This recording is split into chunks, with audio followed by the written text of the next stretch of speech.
Hey everyone, Assalamu alaikum. Welcome to IELTS Corner. It's me, Fiza. Hopefully you are all doing well, and today we are going to discuss 5 phrases for speaking. And after practicing these phrases, you will eventually improve in your speaking. क्योंकि अक्सर ये होता है कि हमने जब कोई भी बात करनी होती है, हम एक बेसिक लेवल की इंग्लिश इस्तेमाल कर रहे होते हैं as we are non native speakers of English, तो हमारे लिए डिफ़िकल्ट हो जाता है नई चीज़ों को सोचना एट द मोमेंट जो हमने प्रैक्टिस की हुई होती है अपनी नॉर्मल रूटीन लाइफ में। जिस तरह हम बात करते हैं, हम उसी तरह से ही इंस्टेंटली हम उसी तरह जवाब देते हैं। लेकिन अगर आप कुछ फ्रेजेस इस्तेमाल करना शुरू हो जाएंगे, और कुछ से मुराद है कि आप अपनी रेंज से थोड़े ज़्यादा, क्योंकि मैं आपको सिर्फ आज 5 बताऊंगी, आप इन 5 का इस्तेमाल शुरू करें, उसके बाद हम और ऐड करते जाएंगे। जितने ज़्यादा आप इस्तेमाल करना शुरू करते जाएंगे फ्रेजेस, आपकी स्पीकिंग वैसे ही बेहतर होती जाएगी। आपका जो एक स्पीकिंग में मोनोटनस है, यानी बहुत ही डल सी है, बहुत ही रेगुलर स्पीकिंग होती है, जिसमें यानी कोई ऐसी बात नहीं है जिसकी वजह से आप इजीली बैंड 7 या 7+ स्पीकिंग में स्कोर कर सकें, but you are actually looking for that. तो ये फ्रेजेस आपको ज़रूर हेल्प आउट करेंगे in order to speak well. तो अपनी वीडियो के साथ शुरुआत करते हैं। अपना पहला फ्रेज़ आपको बताते चलते हैं। सबसे पहले हम बात करेंगे कि आपने अगर अपनी किसी चीज़ के बारे में लाइकिंग या डिसलाइकिंग एक्सप्रेस करनी है, तो वो हमेशा एक तरह से ना करें। यानी अगर आपसे पूछा जाता है यूजुअली, क्योंकि इंट्रोडक्शन में ऐसे क्वेश्चंस होते हैं, या क्यू कार्ड में भी आ सकता है ऐसा कोई सवाल जिसमें आपकी पसंदीदगी के बारे में पूछा जाए, तो you usually start with I like this, I like to do this, और आई स्टार्ट लाइकिंग दिस। आप इसी तरह बात करेंगे। लेकिन इसको बेहतरीन फ्रेज़ में आप बोल सकते हैं, जिसका ये तरीका हो सकता है कि आप बोलें दिस अपील्स टू मी, यानी आपने किसी चीज़ के बारे में बात की, like you can say swimming, swimming appeals to me because it is such a great way to relax your self. So this is the way to actually express your liking towards swimming in a phrase, because after using it your sentence will look more better, because it will show and demonstrate that you have a better vocabulary, and you have that thing actually to score better than 6 or 6+. So just practice this, eventually you will improve. अब आपको दूसरा phrase भी बताते चलते हैं। तो दूसरा phrase है एक्सप्रेस करने के बारे में, यानी अगर आप किसी चीज़ के बारे में बहुत ही इंथुजियास्टिक हैं, बहुत एक्साइटेड हैं, तो उसको आप किस तरह से बयान करेंगे एक फ्रेज़ में। मतलब अगर इस एक फ्रेज़ के साथ आप अपनी बात कनेक्ट करके बोलेंगे, तो वो बहुत बेहतर साउंड करेगी। सो you can say I am keen to do this instead of saying I am enthusiastic towards this, या अगर आपके सवाल में ही इंथुजियास्टिक का अल्फाज इस्तेमाल हो गया, so you have to rephrase that, क्योंकि यूजुअली ये बहुत बेहतरीन तरीका है शो करने का कि आपके पास इतनी वोकैबुलरी है कि आपसे जो सवाल पूछा गया है, और ये एक्चुअली एक टिप भी है जो आप ज़रूर इस्तेमाल कर सकते हैं, कि जब आपसे कोई क्वेश्चन पूछा जाए, आप आंसर में उसको रिफ्रेज करें, और रिफ्रेज करने से ये होगा कि एक्चुअली जो आपका एग्जामिनर होगा उसको पता चल जाएगा कि आपकी रिफ्रेजिंग की एबिलिटी कितनी अच्छी है।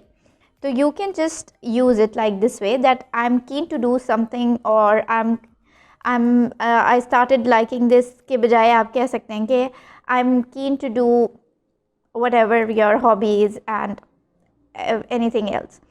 और अगर आपने एक और तरीका जो हम कह सकते हैं कि लाइकिंग डिसलाइकिंग का, या किसी चीज़ के बारे में पसंदीदगी आपकी बढ़ गई है, तो उसके बारे में आप ऐसे भी कह सकते हैं that I am fond of this and I am really fond of my uncle. यानी आपने किसी पर्सनालिटी के बारे में बात करनी है। क्यू कार्ड्स में अक्सर होता है कि आप कोई ऐसी पर्सनालिटी के बारे में बताएं जो जिसने आपको इंस्पायर किया, या जिसने अपने करियर बहुत अच्छा बिल्ड किया, and that inspires you. So you can really say that you start talking about someone, or just make up a story about your uncle, and you can actually use that I'm really fond of my uncle, and you can bring up a story of his journey. So through this we can do it. अब चलते हैं अपने चौथे point की तरफ। चौथा point हमारा जो चौथा फ्रेज़ है वो इस चीज़ को एम्फेसाइज एक्सप्रेस कर सकता है जब आपने एग्ज़ामिनर का क्वेश्चन आपने नहीं सुन सके सही तरीके से, तो उसका भी एक बहुत अच्छे वे में आप उसको आंसर कर सकते हैं। या आप चाह रहे हैं कि वो क्वेश्चन रिपीट करे, so instead just say sorry, और एक रैंडम यानी एक्सक्यूज़ करने के बजाय आपने कहना है sorry, I didn't catch that. Okay, so you can just say sorry, I didn't catch that. Then what else you can say? Could you say that again? Just this phrase will actually make the examiner feels that okay, that's the problem you have, that you couldn't understand the question, and the person will clarify their question again to you. So instead of saying sorry or what, these kind of reaction will actually may lower your band. So अब आपने better band score करने का target किया है, तो उसके लिए ये फ्रेजेस ज़रूर ध्यान में रखें जब भी आप अपनी स्पीकिंग प्रैक्टिस कर रहे हैं। अब चलते हैं अपने आखिरी फ्रेज़ की तरफ। आज का हमारा पांचवा फ्रेज़ जो है वो है क्लैरिफिकेशन के बारे में। यानी जब आपने अपने आंसर को एलाबरेट करना है या डेवलप करना है, यानी आपने कोई चीज़ बोली और उसको आपने एक्चुअली एक्सप्लेन करना है आगे, तो आपने क्या फ्रेज़ इस्तेमाल कर सकते हैं। आप कह सकते हैं what I am trying to say, और you can say what I really mean is.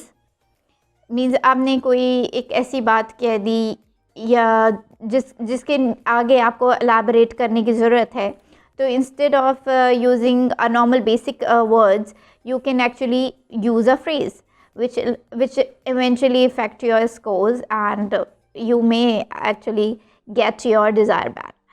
और एक बोनस हम ऐड कर देते हैं इसमें कि जब आप अक्सर ऐसा होता है कुछ ऐसे सवाल आ जाते हैं या हम कंफ्यूज हो जाते हैं पार्ट 3 में, या हम थक जाते हैं थोड़े से। अक्सर ऐसा होता है कि सवाल पे सवाल आ रहा होता है and you can not actually calculate that what you have to answer. तो आपने उस प्रोसेस के लिए टाइम लेने के लिए आप क्या कर सकते हैं, आप एक्चुअली टाइम इस तरह से ले सकते हैं कि आप ये फ्रेज़ यूज़ कर सकते हैं कि it's a quite difficult question, I never thought of it. तो आप इस तरह के फ्रेज़ इस्तेमाल करके थोड़ा सा टाइम ले सकते हैं, instead of just pausing and thinking, which eventually not result in something better for you. तो उस pause को लेने के बजाय you can just instantly say that it's a quite difficult question, I never thought of it, this thing never passes to my mind. You can say these kind of phrases and actually practice them, so you can easily take time out and till I hope till you just make up with this phrase, and you will eventually get a time to actually process and answer beautifully. So I hope ये phrases आप ज़रूर practice करें और मुझे एक sentence लिख के ज़रूर कमेंट में बताइएगा कि how do you actually practice it, और हमसे 1-to-1 सेशन के लिए भी ज़रूर हमें कंसिडर कीजिएगा ताकि आपकी स्पीकिंग डेली प्रैक्टिस हो सके। Otherwise it's really hard, I know, for many of the people, specially females के लिए, कि जिनको अपने डेली रूटीन में से टाइम निकालना बहुत मुश्किल लगता है, स्पेसिफ़िकली अपने लिए, and they really don't get any opportunity. हम आपको 3 डेमोज़ फ्री देंगे जिसके लिए आप एक्चुअली अपने आप को सेटिस्फाई कर सकते हैं। After that you can enrol with us for further practices. जब आप completely satisfied हो जाएं, you can enroll. It's up to you if you really want to begin this journey with us and actually gain your desired scores.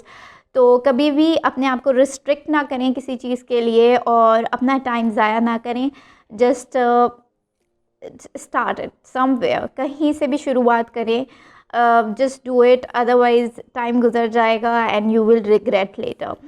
So I hope ये video आपको ज़रूर अच्छी लगे, और हमारे चैनल पे बहुत सारी बेशुमार हम आइल्स की वीडियोस बना रहे हैं आपको हेल्प करने के लिए। आपके पास कोई भी स्पेसिफिक प्रॉब्लम है ज़रूर कमेंट में हमें बताएं। वी विल मेक श्योर कि आपके प्रॉब्लम पे एक सोल्यूशन वीडियो आपको प्रोवाइड की जाए। So stay tuned with us. Till then, take care. Allah Hafiz.